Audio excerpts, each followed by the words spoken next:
अमिताभ पंकज, आप देख रहे हैं रासत्ता एक्सप्रेस। जनगणना को लेके जो है काफ़ी पार्टियाँ जो है आवाज़ उठाती रही हैं और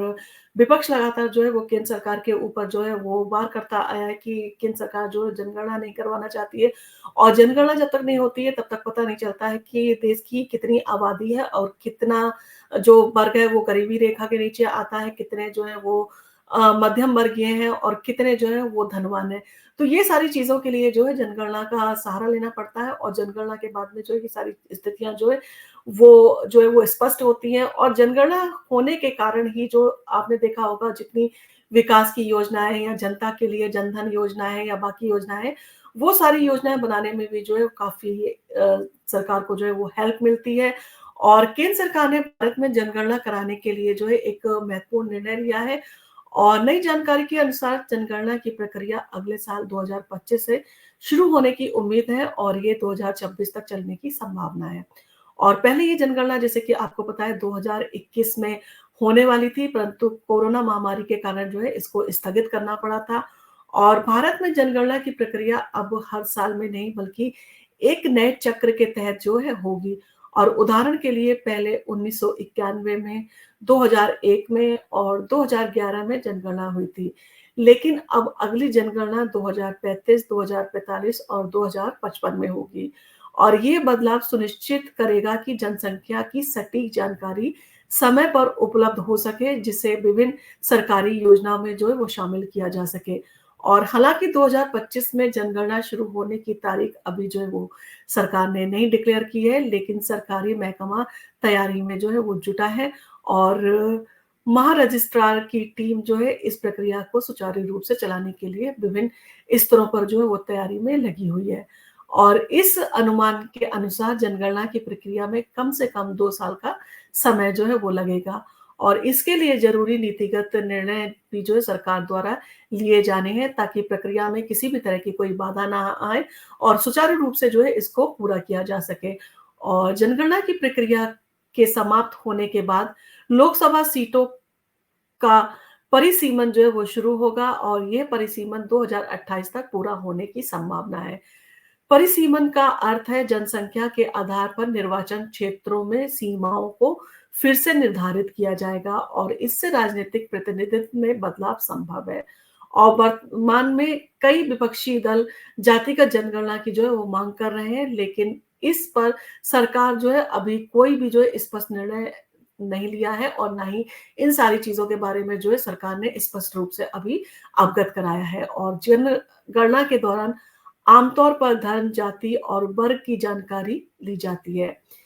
इसमें सामान्य अनुसूचित जाति और जनजाति की जनगणना की जाती है और इस बार संभावना है कि लोगों से पूछा जाएगा कि वे किस संप्रदाय के अनुयायी हैं। जैसे कर्नाटक में लिंगायत समुदाय जो है समान वर्ग में आता है, लेकिन वे स्वयं को जो है एक अलग संप्रदाय मानते हैं। इसी तरह अनुसूचित जातियों में वाल्मीकि, रविदासी जैसे विभिन्न संप्रदायों की जो है वो पहचान की जाती है। सरकार द्वारा इस बार जनगणना में संप्रदाय के आधार पर आंकड़े जुटाने का जो है वो विचार किया जा रहा है, जिससे धार्मिक और जातिगत संरचना को जो है वो बेहतर तरीके से समझा जा सके। और भारत में जनगणना की प्रक्रिया जो है एक लंबा उसका इतिहास रहा है। पहले जनगणना जो थी वो 1872 में हुई थी, जबकि भारत की पहली संपूर्ण जनगणना जनगणना जो है वो 1881 में आयुक्त डब्ल्यू.सी.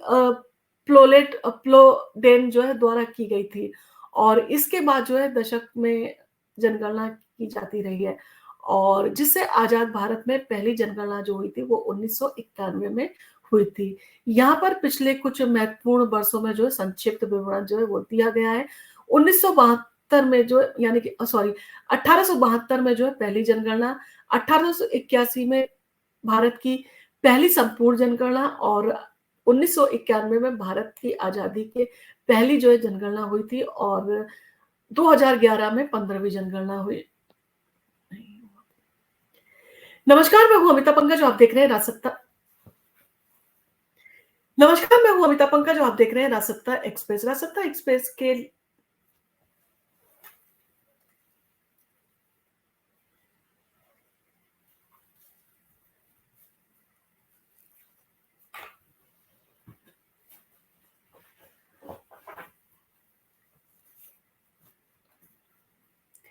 नमस्कार, मैं हूँ अमिता पंकज, आप देख रहे हैं राजसत्ता एक्सप्रेस। राजसत्ता एक्सप्रेस के पॉलिटिकल मैटर में आज बात करना है जनगणना के बारे में। केंद्र सरकार ने तय की नई जनगणना प्रतिक्रिया। नमस्कार, मैं हूँ अमिता पंकज, आप देख रहे हैं राजसत्ता एक्सप्रेस। राजसत्ता एक्सप्रेस के पॉलिटिकल मैटर में आज बात करने जा रहे हैं जनगणना के बारे में। केंद्र सरकार ने तय की नई जनगणना प्रक्रिया और 2025 से जो है इसकी शुरुआत होने की जो है उम्मीद है। ऐसा अनुमान लगाया जा रहा है कि केंद्र सरकार जो है 2025 से जनगणना की जो है वो शुरुआत करने वाली है और ये जनगणना जो है 2 साल तक चलेगी। केंद्र सरकार ने भारत में जनगणना कराने के लिए एक महत्वपूर्ण निर्णय लिया है। नई जानकारी के अनुसार जनगणना की प्रक्रिया अगले साल 2025 से शुरू होने की उम्मीद है और ये जनगणना जो है 2026 तक चलने की संभावना है। पहले ये जनगणना जो थी वो 2021 में होने की जो है वो योजना बनाई गई थी, लेकिन कोरोना महामारी के कारण जो है इसे स्थगित करना पड़ा था और भारत में जनगणना की प्रक्रिया अब हर साल नहीं बल्कि एक नए चक्र के तहत जो है वो होगी और उदाहरण के लिए पहले 1991 में, 2001 में और 2011 में जनगणना हुई थी। लेकिन अब अगली जनगणना 2035, 2045 और 2055 में होगी। ये बदलाव सुनिश्चित करेगा कि जनसंख्या की सटीक जानकारी समय पर उपलब्ध हो सके, जिसे विभिन्न सरकारी योजनाओं में जो है वो शामिल किया जा सके। और हालाँकि 2025 में जनगणना शुरू होने की तारीख अभी जो है वो डिक्लेयर सरकार के द्वारा नहीं की गई है, लेकिन सरकारी महकमा तैयारी में जो है वो जुट गया है।